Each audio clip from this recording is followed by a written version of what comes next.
Good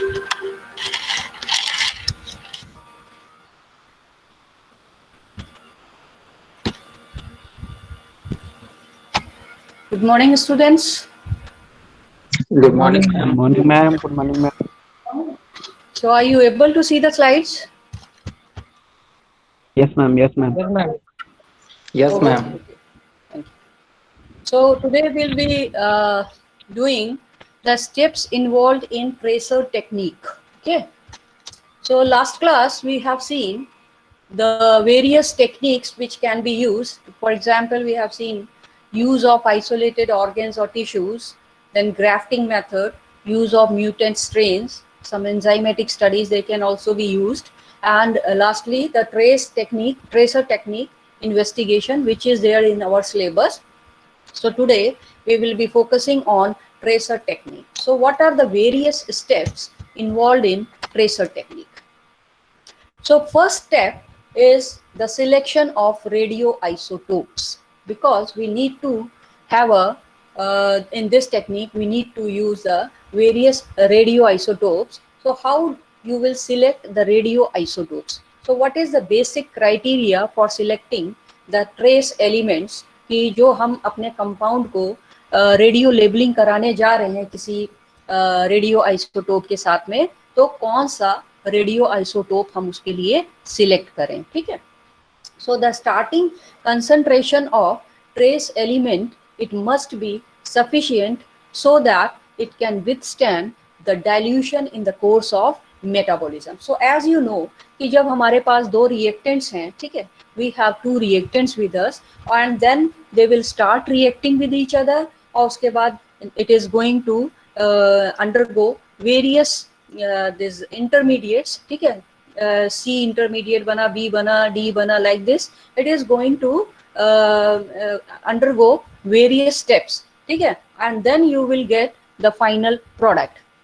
So when you get the final product, obviously the concentration of the trace element, because it gets distributed into the intermediates also, so the concentration of trace element, it will get diluted to the last product, ठीक है. तो intermediates में भी जा रहा है अगर हमारा ट्रेसर एलिमेंट, और लास्ट में प्रोडक्ट में भी जा रहा है, तो क्या होगा, धीरे धीरे उसका डाइल्यूशन होता जाएगा. कहीं ऐसा ना हो कि वो जो डाइल्यूशन, क्योंकि जो आपने स्टार्टिंग कंसंट्रेशन लिया था रेडियो आइसोटोप का, ऐसा ना हो कि वो फाइनल प्रोडक्ट में जाते जाते इतना ज्यादा डाइल्यूट हो जाए, so we are not able to measure that, ठीक है. तो we have to take the starting concentration such that we are able to check the or we are able to identify that, ठीक है. Radio ऐसे में उसका concentration हमें दिखाई दे जाए, पता लग जाए, तो उसका जो हम स्टार्टिंग कंसंट्रेशन लेंगे that should be sufficient. Then second one is for proper labeling the physical and chemical nature of the compound, it should be known. तो हम किस कंपाउंड में इसको रेडियो लेबलिंग कर रहे हैं, to say example it was suppose your in ischemic acid pathway you had this erythrose 4 phosphate, ठीक है. तो इस एरिथ्रोज 4 फॉस्फेट में या कोई और इंटरमीडिएट जो उसके बने थे, उसमें कहीं पे हम इसकी रेडियो लेबलिंग अगर कराना चाहते हैं, तो उस particular compound whether that was an intermediate और that was a starting material, जिस भी कंपाउंड के साथ में हम इसकी रेडियो लेबलिंग कराना चाहते हैं, तो हमें उस कंपाउंड की पूरी तरह से physical properties and the chemical properties, it should be known before the labeling. Then the half-life of the tracer isotope, it should be sufficiently long. जैसे कि हम लोगों ने last class में देखा था कि some of the radioisotopes of carbon, they were having this half-life of say from few minutes to few hours, ठीक है.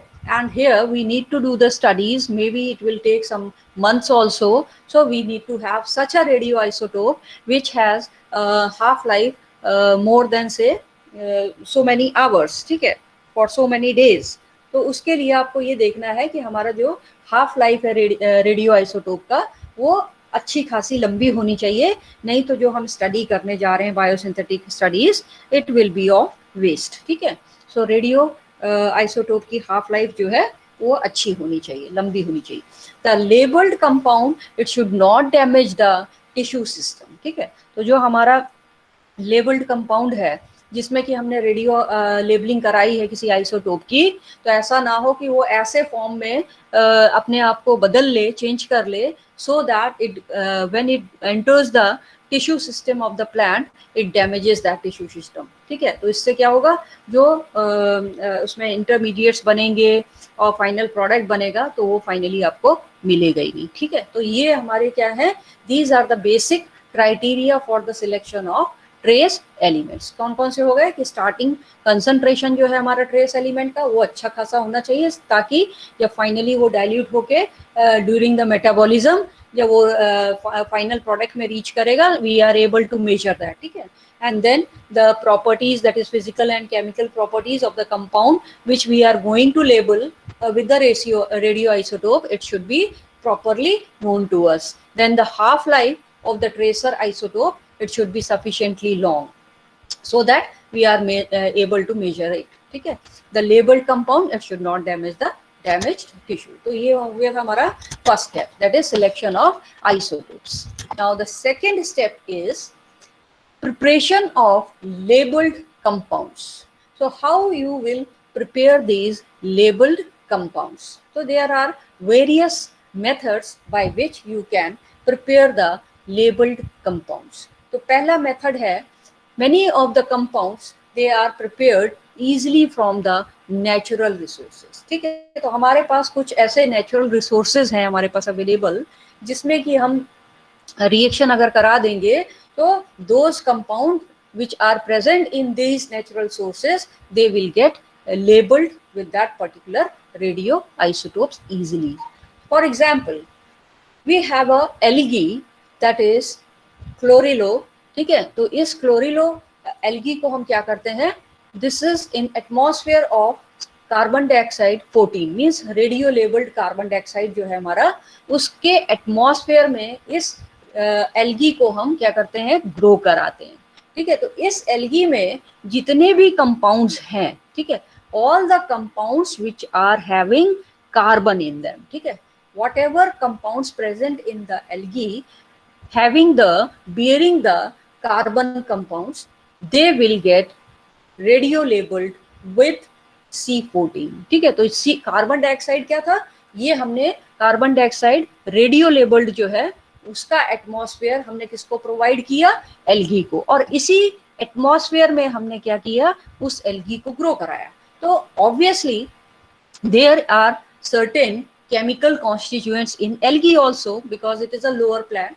ठीक है, तो उसमें हम लोगों ने क्या किया, जब इसके साथ में इसको ग्रो करने छोड़ा तो व्हाट हैपेंड, जो जितने भी कंपाउंड्स एल्गी में थे जिनमें कार्बन था, वो कार्बन क्या हुआ, they got labelled with this C14। तो इस तरह से हमने क्या किया, जितने भी कंपाउंड्स हमारे एल्गी में थे उनको हमने क्या किया, रेडियो लेबल्ड करा दिया। So this is one of the method that is it can be easily prepared from the natural resources. तो नेचुरल रिसोर्सेज का एग्जाम्पल क्या है, क्लोरेलो। ठीक है, then second, this you might have studied in your physics कि हम लोग क्या यूज करते हैं, न्यूक्लियर रिएक्टर यूज करते हैं, या उसको हम न्यूक्लियर एक्सीलरेटर भी कहते हैं, जिसमें कि आप न्यूक्लियर रिएक्शंस कैरी आउट करके you generate the this radio labelled carbon. तो you have this nitrogen with you, और इसकी आपने क्या किया, न्यूट्रॉन के साथ में रिएक्शन कराई, फ्यूजन हुआ, या फ्यूजन ही होगा ये। ठीक है,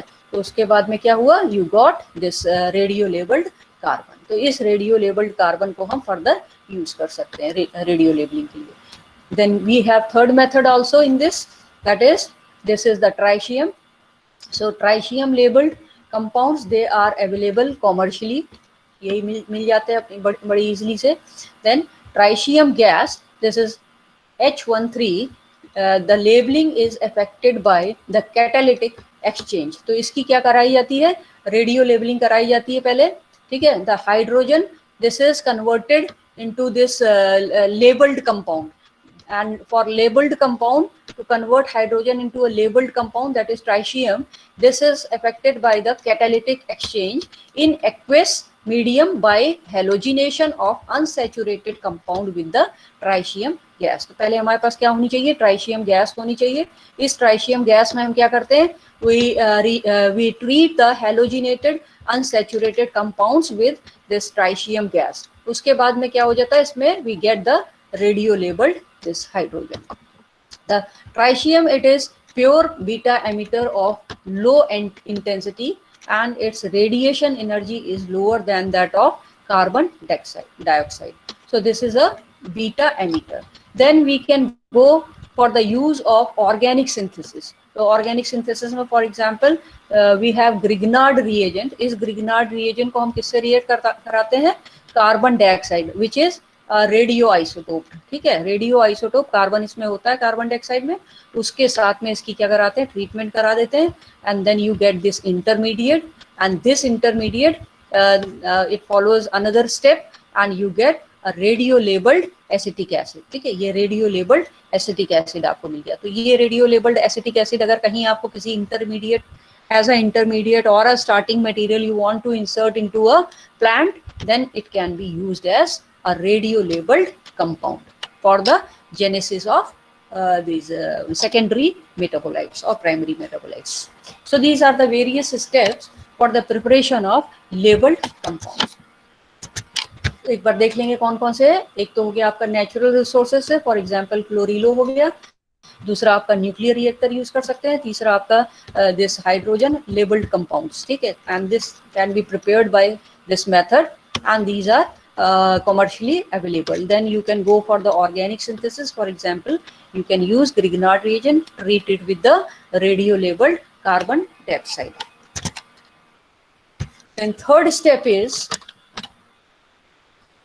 this is the insertion of radio labeled compound, that is metabolite, in a biological system, that is plant part. अब हम क्या कराएंगे, जो रेडियो लेबल्ड कंपाउंड है, whether it is a metabolite और simply a starting material whatever, तो उसको हम लोग क्या कराएंगे धीरे से, जो हमारा बायोलॉजिकल सिस्टम है, बायोलॉजिकल सिस्टम हमारे लिए यहाँ पे क्या है, प्लांट है। ठीक है, तो उसके प्लांट के जो डिफरेंट पार्ट्स हैं उसमें हम लोग क्या कराएंगे, we will try to insert this radio labelled compound. ठीक है, तो अब जो ये इंसर्शन करना है हमको इसका रेडियो लेबल्ड कंपाउंड का प्लांट पार्ट में, तो ये ऐसा नहीं है किसी भी पार्ट में हम कर देंगे।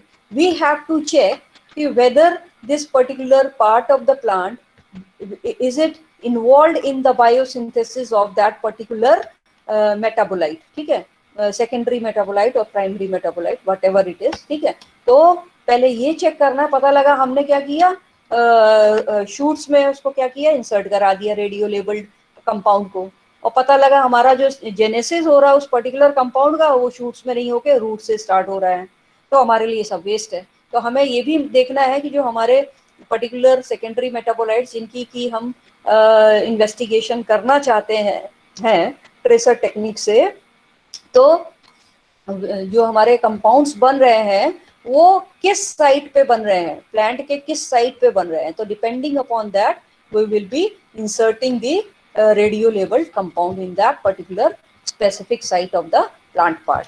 दूसरा ये है, we have to insert this radio labelled compound into the plant part at the correct time. ठीक है, सपोज करिए कि हमें स्टार्टिंग मटेरियल नहीं लेके we want to insert this radio labeled compound at some intermediate state. Suppose करिए for example if we go back to the shikimic acid pathway. ठीक है, अगर हम शिकमिक एसिड पाथवे में चले गए, सपोज करिए हमारा जो स्टार्टिंग मटेरियल था वहां से हमारा स्टार्ट होके and we got the shikimic acid also and then we got the this chorismic acid. ठीक है, अब हमें ये देखना है कि कोरिस्मिक एसिड से लेके अगर हमारा ट्रिप्टोफैन बन रहा है या हमारा फिनाइल एलानिन बन रहा है, तो ये जो है इसके स्टेप्स में किस टाइप से ये बायोजेनेसिस हो रही है। ठीक है, समझ रहे हैं आप। तो यानी कि हम स्टार्टिंग मटेरियल से नहीं लेके we want to insert it somewhere between the intermediate. ठीक है, तो हमें ये देखना है कि हमें जरूरी नहीं हम स्टार्टिंग मटेरियल में ही इसको इंसर्ट करें, जहां से हमको इसका पाथवे पढ़ना है उस पर्टिकुलर पॉइंट पे जाके हम इसको इंसर्ट करें। तो हमें ये देखना पड़ेगा कि कोरिस्मिक एसिड हमारा कब बना उसमें, जब कॉर्समिक एसिड बन रहा है तब हम इसको उसमें क्या कराएं, इंसर्ट कराएं।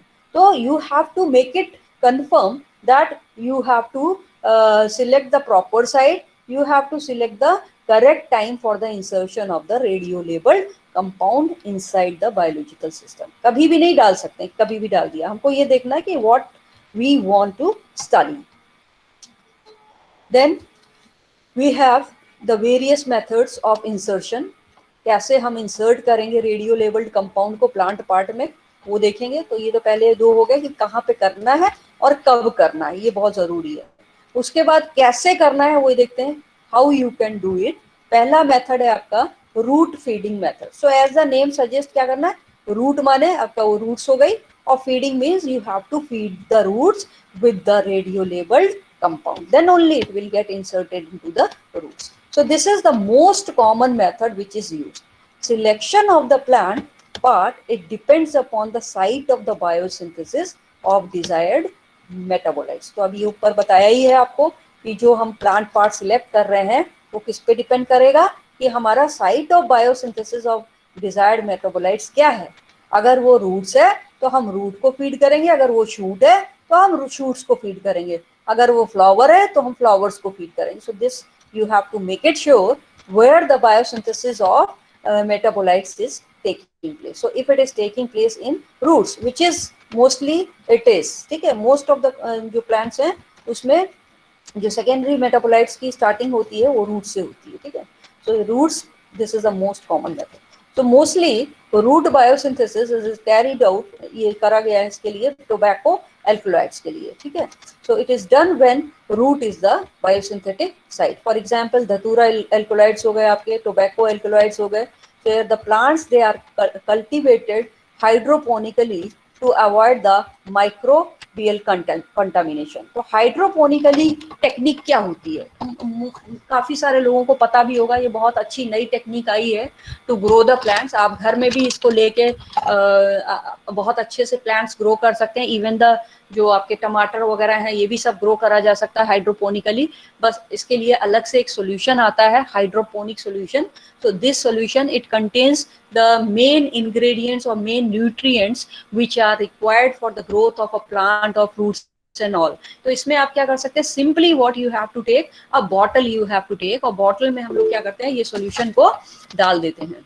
Somebody is asking for the permission? No।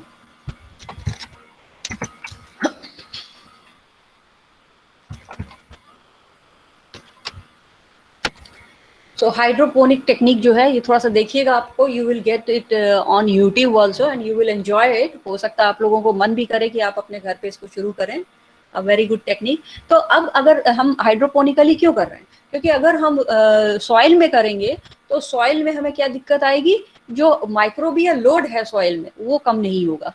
तो एग्जैक्टली जो हमारा बायोसिंथेटिक रूट जो हम स्टडी करने जा रहे हैं तो उसमें आपको क्या आएगी, एरर्स वगैरह आएंगी, because you can not avoid microbes in the soil, ठीक है। So in hydroponic solution you can sterilise this solution and then you can use, ठीक है। तो ये हमारा इसमें फायदा है। तभी हम लोग जब इसकी स्टडीज करते हैं तो इस केस में हम लोग क्या करते हैं, we cultivate the plants in hydroponic solution.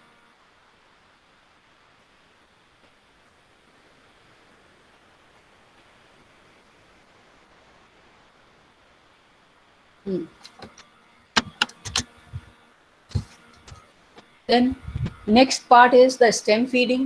तो stem feeding में हमें क्या करना पड़ेगा, we have to cut the end, cut end the stem।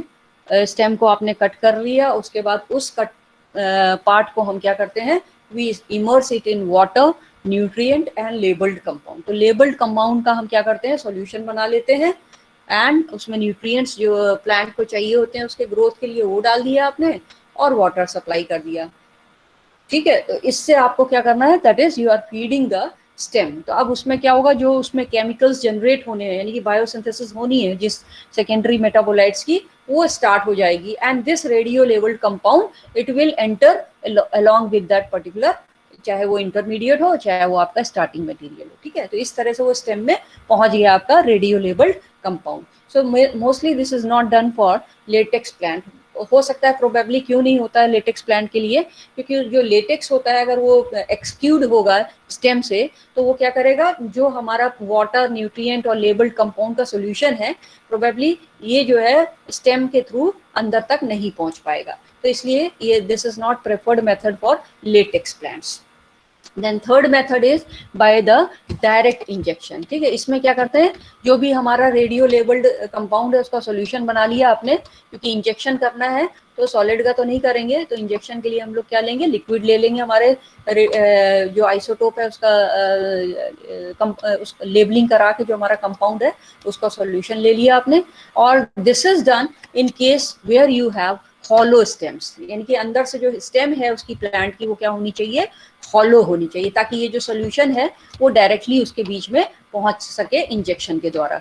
For example many of the umbelliferous जो प्लांट्स हैं, जैसे कि आपका धनिया हो गया, फेनल हो गया, ठीक है, और मेथी हो गया, लाइक दिस, जो हमारे एम्बलीफेरस प्लांट्स हैं उनके लिए हम ये मेथड अडॉप्ट कर सकते हैं। दूसरा जैसे कि आपका हो गया जिनके पास कैप्सूलर फ्रूट्स होते हैं, फॉर एग्जांपल ओपियम, इसमें भी आप उसको क्या कर सकते हैं, आराम से इंजेक्शन दे सकते हैं, it will directly reach into the parts of the that particular portion. Then we have another method that is infiltration और wick feeding। ठीक है, wick माने क्या होता है, wick माने होती है बत्ती।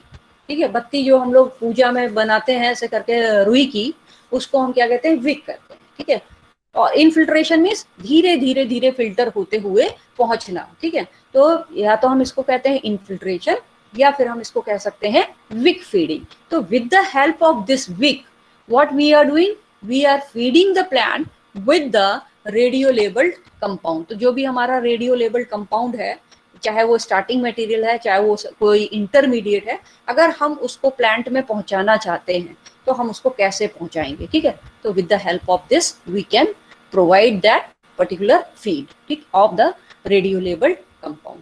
So to carry out the feeding on plants that rooted in soil or other support without disturbance to the roots, wick feeding is possible। तो ये हम लोग किस केस में करते हैं, सपोज करिए कि हमारे जो प्लांट्स हैं वो किस में है, सॉइल में है या कोई और अदर सपोर्ट में है। अगर हम उसको without disturbing its root we want to provide the this radio labelled compound. तो इसमें सपोज करिए एक आपके पास ये सपोज करिए गमला है, गमले में आपके पास प्लांट है। ठीक है, इसमें डायग्राम नहीं बनाया मैंने, तो एक प्लांट लगा हुआ है गमले में, ऐसा इमेजिन करिए। और उसके बाद सपोज करिए लंबी सी उसकी क्या है, स्टेम है।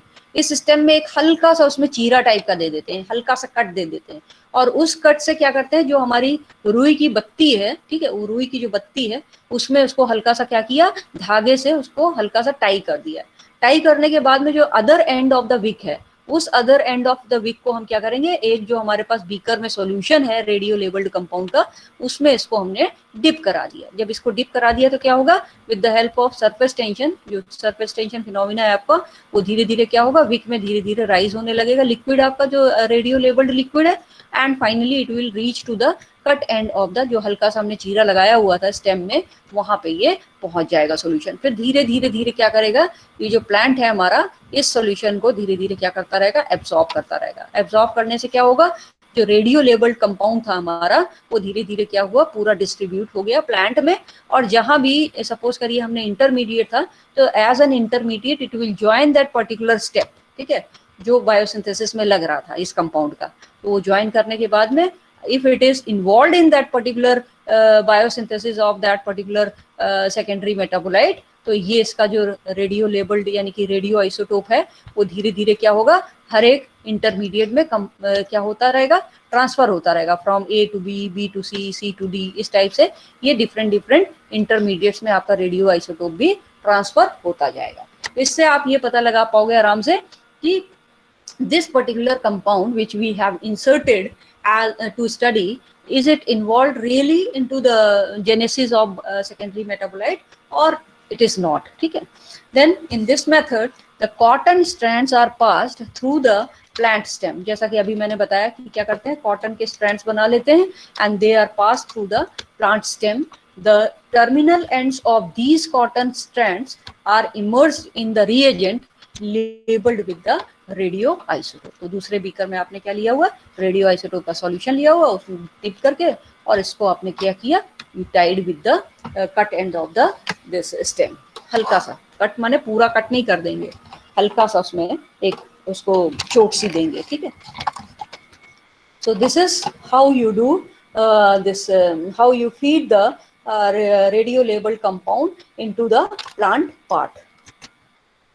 Another method is floating method. किस और एक और मेथड है किस तरह से ये पहुंचेगा प्लांट के अंदर रेडियो लेबल्ड कंपाउंड हमारा, फ्लोटिंग मेथड। तो floating as a name suggest में it is going to float, जो भी हमारा प्लांट पार्ट है वो क्या करेगा, फ्लोट पोजीशन में रहेगा।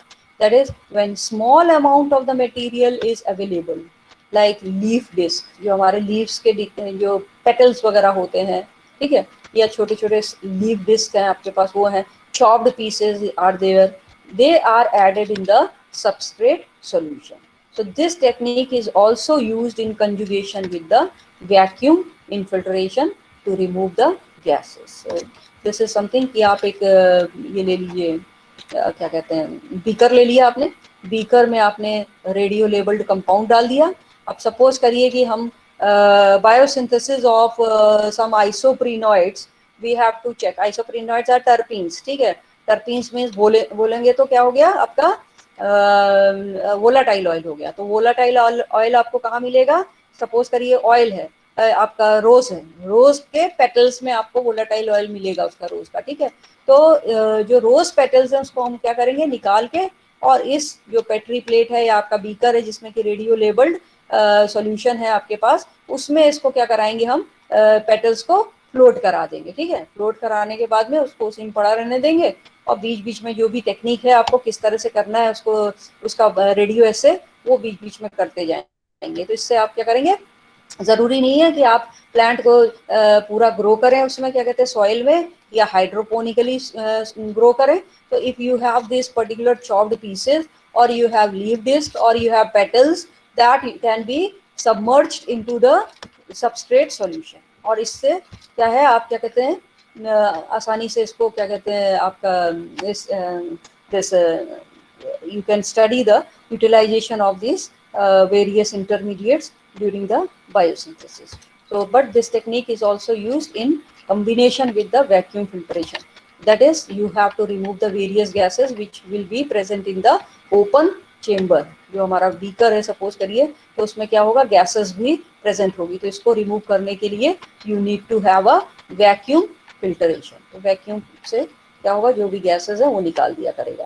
Then next technique is spray technique, ठीक है।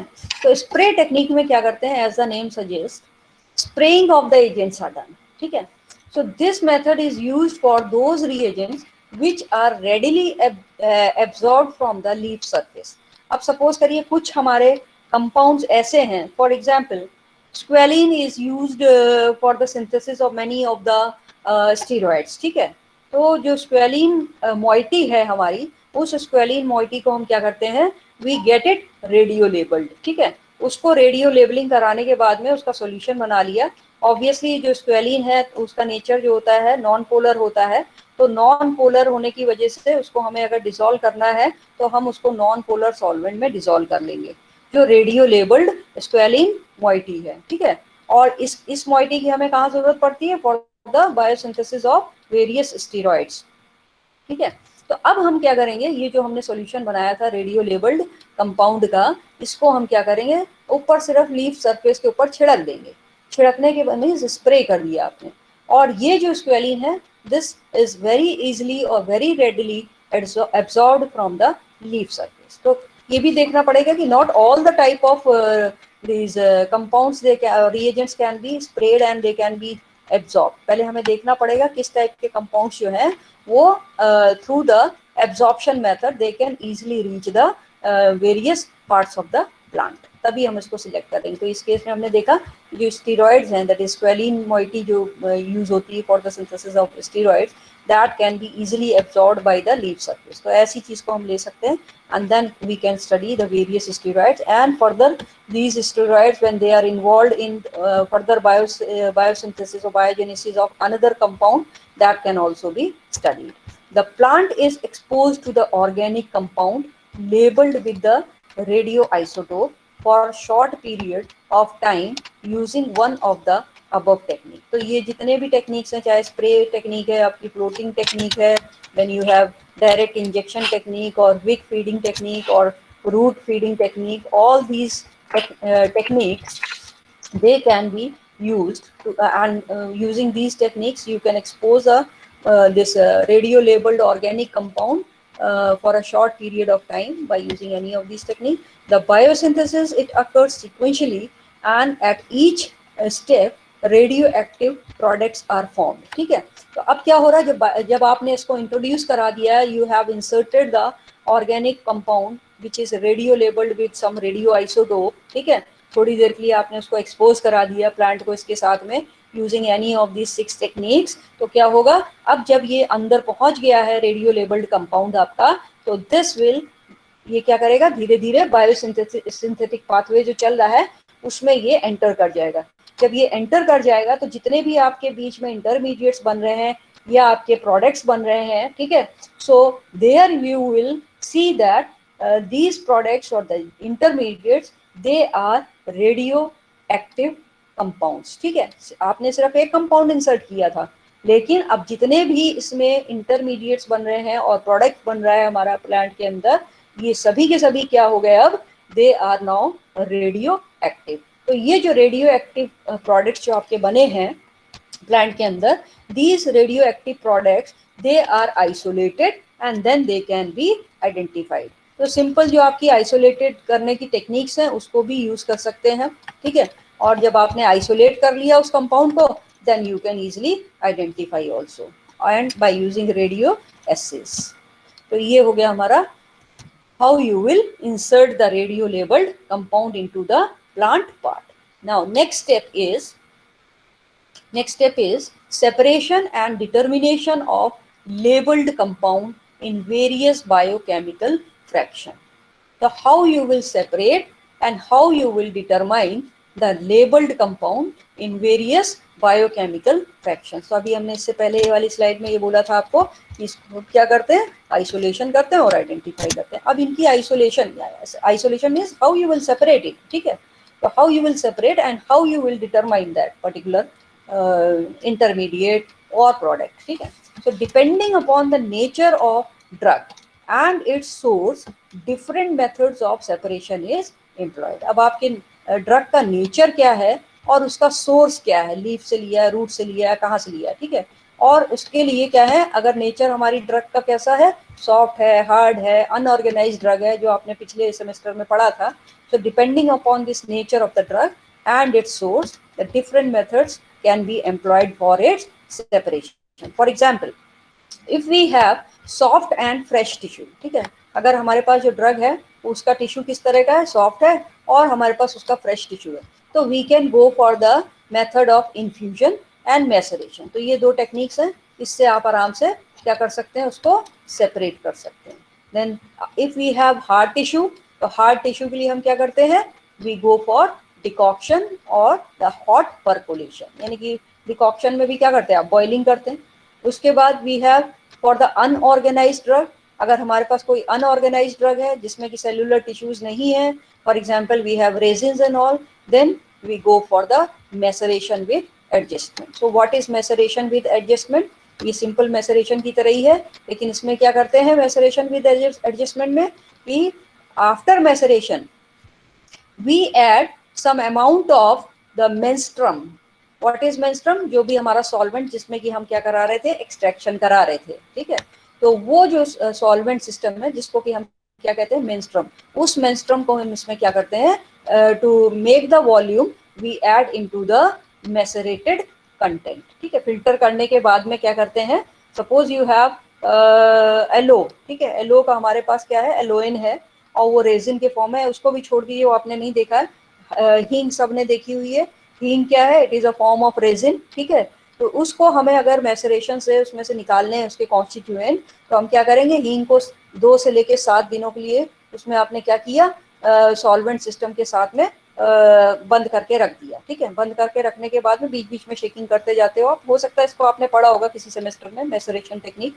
तो उसके बाद क्या करते हैं, 7 दिन के बाद में आपने उसको फिल्टर किया, तो ऑब्वियसली जितना आपने मेंस्ट्रुम जो आपने शुरुआत में सॉल्वेंट सिस्टम यूज किया था वो क्या होगा, थोड़ा बहुत तो एवापोरेट हो गया होगा, ठीक है, और थोड़ा बहुत इसने भी यूटिलाइज कर लिया। तो सपोज 50 ml आपने शुरुआत में डाला था, और जब आपने 7 दिन के बाद में उसको फिल्टर किया तो 50 की जगह सपोज करिए आपको 30 ml ही मिला, तो बाकी का 20 ml क्या हुआ, लॉस हो गया। तो उस 20 ml को क्या करेंगे हम, फ्रेश अमाउंट ऑफ मेंस्ट्रुम से उसको एडजस्ट कर देंगे, ताकि हमारा जो फाइनल वॉल्यूम है वो कितना रहेगा, जो हमारा शुरुआत में था 50 ml, ठीक है। तो इसको हम कहते हैं maceration with adjustment. Then choice of solvent, अब हम किस टाइप का सॉल्वेंट यूज करें इसके सेपरेट करने के लिए, या हर एक जैसे रेजिन है हमारा, तो रेजिन इट इज हल्दी सॉरी क्या बोलते हैं आपको, हींग है, हींग को पानी में अगर आप डिसॉल्व करें तो डिसॉल्व ही नहीं होगी, ठीक है। तो आपको ये चेक करना है कि जो हमारा कंपोनेंट हम सेपरेट कर रहे हैं तो वो किसमें सॉल्युबल है, ठीक है। तो for fats and oils we need to have non polar solvent. Oil को आप पानी में तो नहीं क्या कहते हैं सॉल्युबलाइज कर सकते हो, you need to have some non-polar solvent. So accordingly, you have to select the this solvent. Alkaloids, glycosides, flavonoids, they are slightly polar solvent. तो आपको क्या मालूम होनी चाहिए, इनकी solubility पता होनी चाहिए, जो भी हमारे compounds हम इसमें से जो isolate करना चाहते हैं या separate करना चाहते हैं after their biogenesis, ठीक है। For plant phenols, we go for polar solvents. So finally, you have various techniques also: fractional, crystallization, partitioning. We can go for column chromatography. They are also very good this separation techniques. तो ये तो हमारे separation techniques ही हैं isolation के लिए। उसके अलावा हम fractional crystallization भी कर सकते हैं। We can use the technique of partitioning coefficient. We can go for the column chromatography, और इसके अलावा भी बहुत सारे हैं, ठीक है। तो उसके लिए इतना परेशान होने की जरूरत नहीं है। So this is separation and determination. It will depend upon the nature of drug, its source, and then choice of solvent. Next step is determination of nature of metabolites. ठीक है, जो हमारे metabolites separate हुए हैं इनका determination करना है, ठीक है। So how we will do it? So depending on the nature of isotopes, various instrumental techniques is used for determination of chemical nature of intermediate and the final product. तो जो हमारे इंटरमीडिएट्स अगर हम उसको स्टडी करना चाहते हैं, जो हमारे फाइनल प्रोडक्ट है उसको हम स्टडी करना चाहते हैं, because they have what in them, radio active isotopes, ठीक है। क्योंकि हमने क्या चीज उसमें इंसर्ट करा दिया था, एक रेडियो लेबल्ड कंपाउंड इंसर्ट कराया था। तो उस रेडियो लेबल्ड कंपाउंड का जो रेडियो एक्टिव आइसोटोप था वो हर एक में क्या चला गया, वो हर एक में जाता रहा, ठीक है, स्टेप वाइज। तो अगर हम किसी भी स्टेप पे कोई इंटरमीडिएट स्टडी कर रहे हैं या हमारा फाइनल प्रोडक्ट स्टडी कर रहे हैं, ठीक है, so that can means final product हम किस बेसिस पे स्टडी कर रहे हैं, depending upon it's radio activity, ठीक है। तो ये जो हमारा रेडियो आइसोटोप हमने इसमें इंसर्ट किया था उसका नेचर कैसा है, depending upon its nature we will select the various instrumental techniques. तो ये आपने फर्स्ट सेमेस्टर में पढ़ा होगा, इनऑर्गेनिक फार्मास्यूटिकल केमिस्ट्री में रेडियो एक्टिविटी वाला जो चैप्टर आपने पढ़ा था उसमें पढ़ा होगा। So for various to determine the various radioactive isotopes, suppose your compound it has emitted alpha particle or it has emitted beta particle or gamma particle, ठीक है। तो ये अगर कोई भी 3 टाइप के पार्टिकल्स, यही 3 होते हैं, अगर ये एमिट करे हैं उसने, तो you can go for a universal counter that is Geiger Muller counter. तो it can determine all the type of radiation, चाहे हमारे कंपाउंड ने अल्फा पार्टिकल एमिट करे हो, चाहे बीटा करे हो, चाहे गामा, तो ये तीनों ही क्या कर सकता है, डिटरमाइन कर सकता है। इसी तरह we have another this technique और इंस्ट्रूमेंट, सिंटिलेशन और लिक्विड सिंटिलेशन काउंटर, ठीक है, सिंटिलेशन और liquid scintillation counter, this it can determine the beta emitting radioisotopes. ये दोनों ये नहीं कर पाएगा, अल्फा एंड गामा नहीं कर पाएगा। If we know that our compound it is emitting beta radiations, then we can select scintillation or the liquid scintillation counter also. Then we have another instrument that is autoradiography. So autoradiography, it is used to trace the location of the radioisotopes. कि जो हमारे radio isotopes हैं वो उसकी location क्या है plant के अंदर, ठीक है। तो उसके लिए हम लोग we can go for the autoradiography. Then we have gas ionisation chamber also, ठीक है। तो all these instruments they characterise the nature of radiation. तो हमारे जो रेडिएशन है वो कैसा है, अल्फा है, बीटा है, गामा, तो उसका नेचर क्या है उसको ये कैरेक्टराइज करते हैं ये जितने भी इंस्ट्रूमेंट्स हैं, चाहे जीएम हो, चाहे सिंटिलेशन हो, ऑटो हो और gas ionic. So this depends upon the conversion of kinetic energy of the particle into fleeting pulse of light as a result of its penetration into the suitable luminescent medium। तो ये तो हो गए किसके लिए, हमारे for the radio active isotopes. उसके बाद दूसरे तरह के जो आइसोटोप्स थे हमारे कौन से थे, वी हैड स्टेबल आइसोटोप्स। इससे पहले वाली क्लास में हम लोगों ने देखा था। So for stable isotopes we have the instruments mass spectroscopy. So this gives the molecular peaks depending upon the mass upon charge ratio. We can go for NMR, which gives the nature of carbon and proton. So this is all about the various steps. तो इस पे एक question आ सकता है आपका 10 marks का कि write the various steps involved in the radio tracer technique, because this is the main topic in our syllabus, not other techniques which we have seen in the last class. Those are not important, but this is because this is in our syllabus, this is more important. So this completes the steps involved in the radio tracer technique. जिसके बाद ऐसा नहीं है ये अगर आप अपने से कर लेंगे तो this will be very good, because this you have already done in your first semester. GM counter भी किया होगा आपने, सिंटिलेशन भी किया होगा, शायद ऑटो रेडियोग्राफी नहीं किया होगा।